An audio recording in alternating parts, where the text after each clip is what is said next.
Hello everyone, उम्मीद करता हूँ आप सभी अच्छे होंगे। आज हम बात करने जा रहे हैं India bulls housing finance limited share के ऊपर। देख सकते हैं स्टॉक में हमें लगभग 10% से ज़्यादा का यहाँ पे मूवमेंट देखने को मिला था। स्टॉक में एक रैली देखने को मिली थी और वहीं आप देखेंगे तो यहाँ पे हमें लगभग एक महीने में स्टॉक में 17.5% के पॉजिटिव रिटर्न देखने को मिले हैं। और 6 मंथ में अगर बात करें तो स्टॉक में लगभग हमें 35% के पॉजिटिव रिटर्न देखने को मिले हैं। वहीं अगर 1 ईयर की बात करें तो स्टॉक आप देखेंगे तो 133% के पॉजिटिव रिटर्न देते हुए देखने को मिला है। स्टॉक में एक न्यूज़ भी थी जहाँ पे इंडिया बुल हाउसिंग फाइनेंस जो था वो 3693 करोड़ रुपीस का यहाँ पे फंड रेजिंग कर रहा था राइट इशू के थ्रू। तो यहाँ पे आप देख सकते हैं जो इसमें तेज़ी आ रही है वो इसी के कारण हमें तेज़ी आते हुए राइट्स इशू की वजह से हमें तेज़ी आते हुए देखने को मिल रही है। इस स्टॉक में कंपनी के क्वार्टरली रिजल्ट्स देखें तो Q3 में आप 2142 करोड़ रुपीस की नेट सेल्स देखने को मिलती है। यहाँ पे प्रीवियस क्वार्टर में 2227 करोड़ की नेट सेल्स हुआ करती थी। अगर एक साल पहले से कंपेयर करें 2338 करोड़ की हमें नेट सेल्स देखने को मिल रही थी।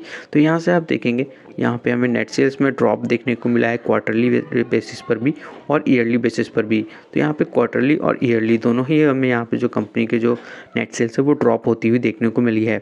वहीं अगर आप देखेंगे तो एक्सपेंडिचर, तो यहाँ पे हमें एक्सपेंडिचर बढ़ता हुआ देखने को मिला है 478 करोड़ का और प्रीवियस क्वार्टर में 448 करोड़ का था।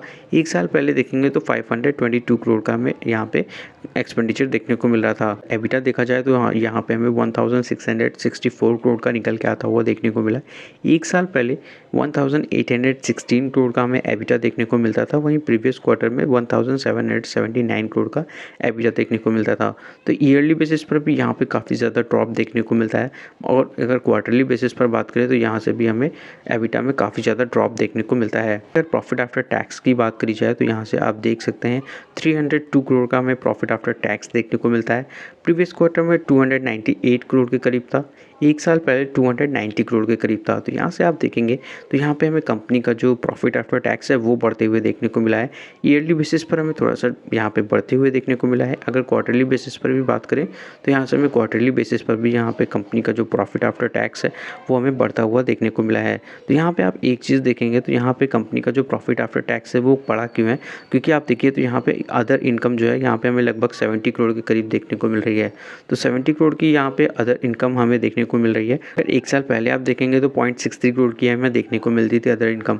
तो इस बार आप देखिए तो अदर इनकम में काफ़ी ज़्यादा हमें वृद्धि देखने को मिली है और इसी वजह से आप देखेंगे तो यहाँ पे प्रॉफिट आफ्टर टैक्स जो है कंपनी का वो हमें ज़्यादा निकल के आता हुआ देखने को मिला है।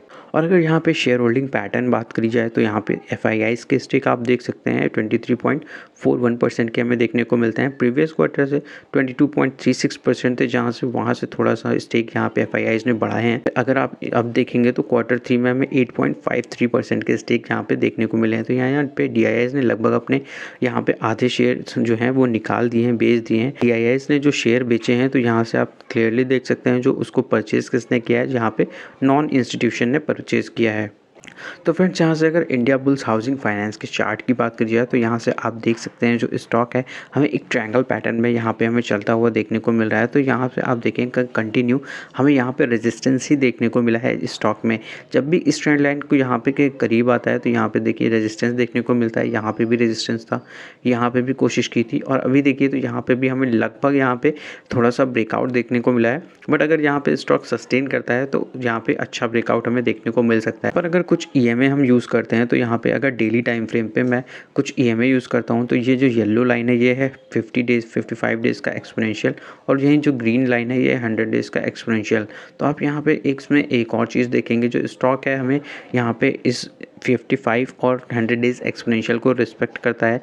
इसके ऊपर जब तक स्टॉक चल रहा है तो स्टॉक में कोई दिक्कत नहीं है, स्टॉक सही चल रहा है। और इसमें आप देखेंगे तो यहीं से स्टॉक में बाउंस बैक भी देखने को मिलता है। तो यहाँ पे आप देख सकते हैं जो इसका लेवल आ रहा है 55 डेज़ एक्सपोनेंशियल का 185 रुपीज़ का लेवल हमें देखने को मिल रहा है। स्टॉक में वीकनेस की बात करी जाए तो स्टॉक अगर 175 रुपीज़ के नीचे निकलता है तो स्टॉक में वीकनेस देखने को मिलेगी और स्टॉक में फिर शार्प हमें फॉल भी देखने को मिल सकता है। तो स्टॉक में हमें जो सपोर्ट देखने को मिल रहा है स्टॉक इस ट्रेंड लाइन को यहाँ पे रिस्पेक्ट कर रहा है। इस ट्रेंड लाइन के करीब से स्टॉक बाउंस बैक करता है। यहाँ से भी आप देख सकते हैं, इससे पहले भी बाउंस बैक किया, यहाँ पे भी। तो स्टॉक में आप वीकनेस जो है इस स्टॉक में होने वाली है अगर स्टॉक इस ट्रेंड लाइन के नीचे क्लोजिंग देता है। और अभी स्टॉक में एक अच्छा मोमेंटम हमें देखने को मिला था। लास्ट ट्रेडिंग सेशन में लगभग स्टॉक 10% की हमें रैली दिखाता हुआ देखने को मिला था। स्टॉक में एक ब्रेकआउट भी हमें यहाँ पे देखने को मिला है, वो भी आप नीचे की साइड में चार्ट पर वॉल्यूम्स भी देख सकते हैं। अच्छे हमें वॉल्यूम्स भी आते हुए यहाँ पे देखने को मिल रहे हैं। तो यहाँ पे आप इस तरीके से यहाँ पे इंडिया बुल्स हाउसिंग फाइनेंस को ट्रैक कर सकते हैं। अगर यहाँ पे कुछ लेवल्स की बात करी जाए तो स्टॉक में क्या पॉसिबल लेवल्स हैं जो हमें देखने को मिल सकते हैं। तो स्टॉक अगर 210 रुपीज़ के लेवल को निकालता है, हर्डल को निकालता है, तो स्टॉक में हमें 250 रुपीज़ के ऐसे लेवल है जो स्टॉक में हमें देखने को मिल सकते हैं। यहाँ से स्टॉक सस्टेन करता है इस ब्रेकआउट को, तो यहाँ पे हमें काफ़ी अच्छे लेवल्स देखने को मिल सकते हैं इस स्टॉक में। तो यहाँ से स्टॉक जो हमें है लेवल दिखा सकता है 330 रुपीज़ के स्टॉक में ये लेवल हमें देखने को मिल सकते हैं। क्योंकि आप देखेंगे तो ये जो डिस्टेंस है लगभग हमें 70% की देखने को मिलती है और ब्रेकआउट के बाद स्टॉक यहाँ से यही डिस्टेंस को यहाँ से ट्रैवल करेगा। तो लगभग स्टॉक में हमें ये लेवल इस स्टॉक में देखने को मिल सकते हैं 320 रुपीज़ के। तो 320 से 330 रुपीज़ के लेवल इस स्टॉक में देखने को मिल सकते हैं। पॉसिबल लेवल रहेगा 250 रुपीज़ का। 250 के लेवल को निकालता है तो स्टॉक में 320 रुपीज़ के लेवल हमें देखने को मिल सकते हैं। तो इस तरीके से यहाँ पे आप इंडिया बुल्स हाउसिंग फाइनेंस को ट्रैक कर सकते हैं।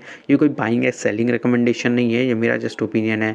उम्मीद करता हूँ वीडियो आपको पसंद आई होगी। वीडियो लाइक करें और चैनल सब्सक्राइब करें। मिलता हूँ नेक्स्ट वीडियो में। Thank you for watching my video.